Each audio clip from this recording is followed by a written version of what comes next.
Hey everyone, it's Brian at Pray Trade Repeat. Pray Trade Repeat is my TikTok. Brian Kelty is my YouTube. It's Sunday, October 5th. It's 12:25 p.m. We're talking about IXHL. Haven't posted anything for about a week or so. I need to say something directly to everyone who's been following me and the story with me, and people across all socials, Reddit, StockTwits, TikTok, YouTube. Over the past week, I was wrong, and I let my frustration and distrust of Joel Latham cloud my thinking. I saw it the wrong way. I stopped posting for a week, and I walked away from social media. And I needed that break to step back and look at the facts without emotion. And when I did, the picture changed. Here's the reality as I see it now. Those warrants that were out there, the ones that could have turned into 347 million shares, were canceled and bought back by the company.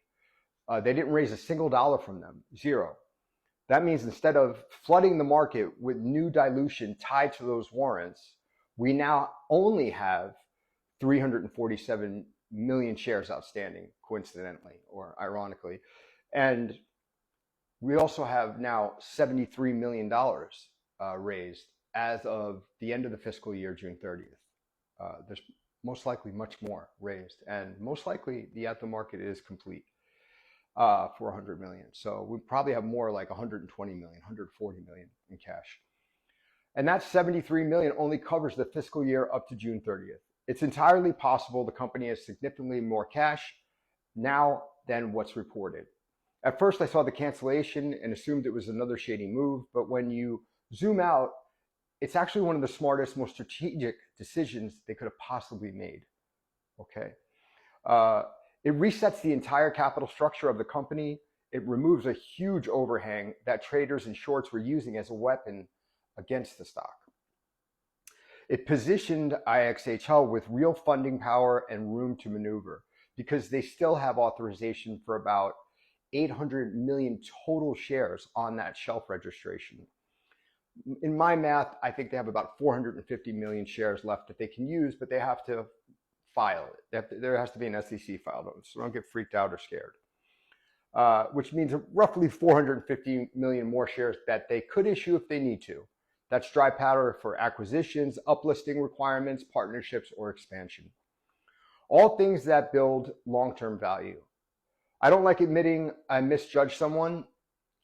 I still think it's difficult to fully trust Joel after how certain things have been handled.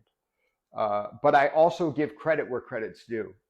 This was the right move for the company. It protected shareholder value in a way most penny biotech CEOs don't.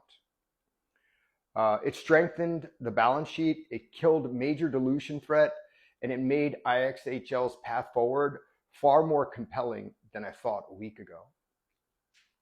I'm back to being bullish on the company, not blindly bullish, not naive, but bullish because of the fundamentals, the math, and the strategy all now line up.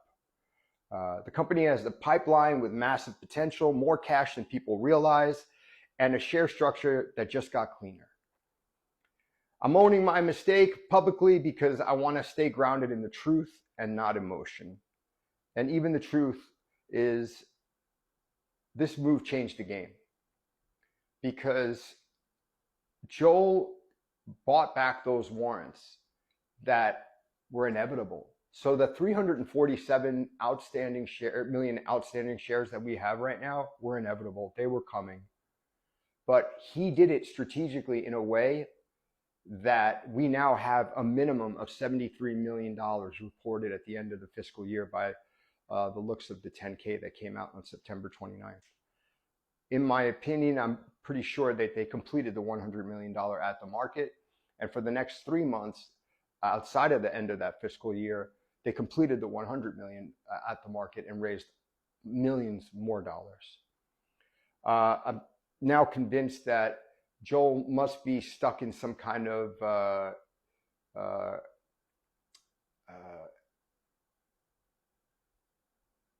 equity. What is it called when you buy a house? Escrow agreement to or an NDA to not be able to speak about this at all. That all said, it's me who's the fool. When I look at this now, after I've zoomed out and and now understand, and I'll give credit to this Malibu rum woman on StockTwits who pointed this out to me during the week when I was reading all the posts. This company would have had 347 million shares or more outstanding with $0, and most likely would have had to reverse split or be bankrupt by now. But instead, the company made a strategic move to buy those warrants and eliminate them, and then he did what he had to do strategically. He used the at the market and raised $73 million, which is most likely the only reason why the stock is where it is right now. It would be back at 10 cents or 8 cents a share. Now we have a stock that has a clean balance sheet. Now looking at Joel, I can see why he did this. And my only hope is that he doesn't abuse the at the market in the future with the remaining 450 million shares or so that he is allowed to use with a new filing with the SEC, and possibly shareholder board approval. He can do another at the market. So that said, I'll just say quickly one last time, I want to be on the right side of things, and I want to say that I was wrong. Everything I said about the guy is wrong. I was speaking from emotion and anger and seeing the stock go down nonstop. I still hold all my shares, 50,000 shares, and I'm super bullish on the company now. And I can see that while he may not be the most charismatic guy, he did the best thing he could for the company. And because of it, we now have a clean cap table ready for a merger or an acquisition. We now have everything we need to move forward as a great company. And as far as reverse split goes, it doesn't look like that's going to happen anytime soon. And I'm just super bullish on the stock again. And I wanted to post this to jump on the side of all these bullish warriors on StockTwits that have just flipped the narrative and turned it around. And, hopefully these FTDs will start to come in and we'll start to see some price movement and correction. And that's it for me. And, as always, when I make videos, when I post things, I do them to be the most honest I can be to the best of my ability. Sometimes I act from emotion and I have it wrong. That said, I don't care what your comments are. I don't care if you want to bash me or, kick me while I'm down or attempt to do anything like that. I have filters on my comments. No one will see them. I'm only focused on bullish perspective. And I just, once again, for the last time, just say I had it wrong.